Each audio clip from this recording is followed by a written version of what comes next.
আসসালামু আলাইকুম। আমার আজকের আলোচনার বিষয়ে যাবার আগে আমি আপনাদের সাথে একটি প্রশ্ন করতে চাই। আজ থেকে 10 বছর পরে, 15 বছর পরে বা 20 বছর পরে যদি কখনো আওয়ামী লীগ ক্ষমতায় আসে এবং জুলাই আন্দোলনে কার কী অবদান ছিল সেটা নিয়ে যদি তারা স্বীকৃতি দিতে চায়, কতজন প্রাণ গেছে, কতজন হাত পা হারিয়েছেন, কতজন চক্ষু গেছেন, এই বিষয়গুলো নিয়ে যদি তারা পরিসংখ্যান করে এবং জুলাই আন্দোলনে কার কী অবদান ছিল সেটা স্বীকৃতি দেয়, শুনতে কি খুব ভালো লাগবে? ঠিক তেমনি এরকমই একটা অস্বস্তিকর বিষয় জামাতার আমির যখন বলে যে বাংলাদেশের স্বাধীনতার ঘোষণা কে ছিল, কে ঘোষণা করেছে সেটা আপনার মুখ থেকে শুনতে ভালো লাগবে না। স্বাধীনতার বিরোধীদের কাছ থেকে বাংলাদেশের স্বাধীনতার ইতিহাস শুনতে সত্যিই খুব অস্বস্তিকর লাগে।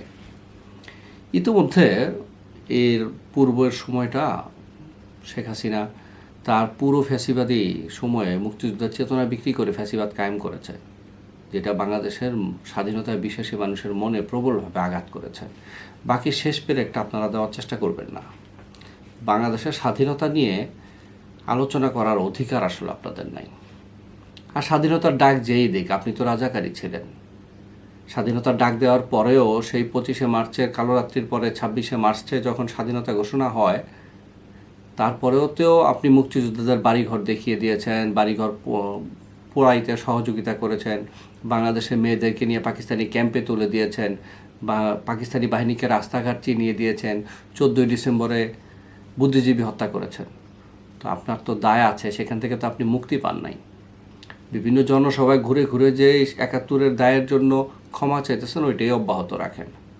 বাংলাদেশের স্বাধীনতা নিয়ে কথা বলার অধিকার আপনাদের নাই। আজকে আরও একটি বিষয় নিয়ে কথা বলতে চাচ্ছি, সেটা হচ্ছে ঢাকা 17 আসনের যেই ডাক্তার খালিকুজ্জামান, যিনি পরিচয় দিচ্ছিলেন তারেক রহমানের প্রতিদ্বন্দ্বী, তার একটি ভিডিও দেখলাম যেখানে উনি বাংলাদেশ সেনাবাহিনীর সাথে অত্যন্ত অধ্যন্তপূর্ণ আচরণ করছেন। বাংলাদেশ সেনাবাহিনী আমাদের গর্বের জায়গা, আমাদের অনুভূতির জায়গা, তাদের সাথে অধ্যন্তপূর্ণ আচরণ বাংলাদেশের মানুষ মেনে নেবে না। ভুলে যাবেন না 2024-এর 3 আগস্ট বাংলাদেশ সেনাবাহিনী জনগণের পাশে দাঁড়িয়েছিল। সেই দিন যদি সেই ফ্যাসিবাদী হাসিনার পিছনে, সেই ফ্যাসিস্ট হাসিনার সাথে যদি তারা দাঁড়াতো, 5 আগস্ট আমাদের জন্য এত সহজ হতো না। 3 আগস্টের তাদের সেই বৈঠকে একদিনেই ক্ষমতার সকল পালাবদল পাল্টে গিয়েছিল, সেটা ভুলে যাবেন না। আর যেই ধরনের অধ্যত্বপূর্ণ আচরণ আপনি করেছেন, এত দাম্ভিকতা, ক্ষমতায় আসার পূর্বেই এত দাম্ভিকতা, ক্ষমতায় আসলে কি করবেন? তবে ধন্যবাদ, আপনি একটা ভীষণ একটা ভিজুয়াল আমাদের সামনে তৈরি করেছেন যে আপনারা ক্ষমতায় আসলে আপনারা কি করতে পারেন।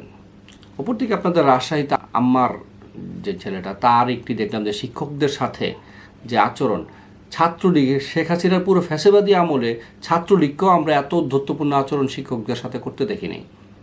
তার সাথে শিক্ষক তাকে ধরতে থামাইতে ভয় পাচ্ছিল রীতিমতো। দর্শকদেরকে আমি বলবো সেই ভিডিওটা একবার দেখে নেবেন, কি পরিমাণ ঔদ্ধত্যপূর্ণ আচরণ শিক্ষকদের সাথে একজন ছাত্রের। এটাই আসলে জামাতের সেই চরিত্র। আর ডাক্তার খালিকুজ্জামান, আপনি আসলে একজন টাকলা মুরাদ ছিল না ডাক্তার মুরাদ, আপনার সেই আচরণ না ডাক্তার মুরাদদের সেই ছবিটা ভেসে ওঠে।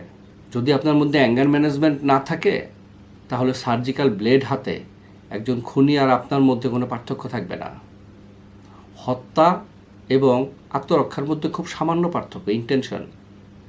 যখন আপনার মধ্যে অ্যাঙ্গার ম্যানেজমেন্ট না থাকবে, তখন একজন খুনি আর একজন ডক্টরের মধ্যে খুব বেশি পার্থক্য নাই।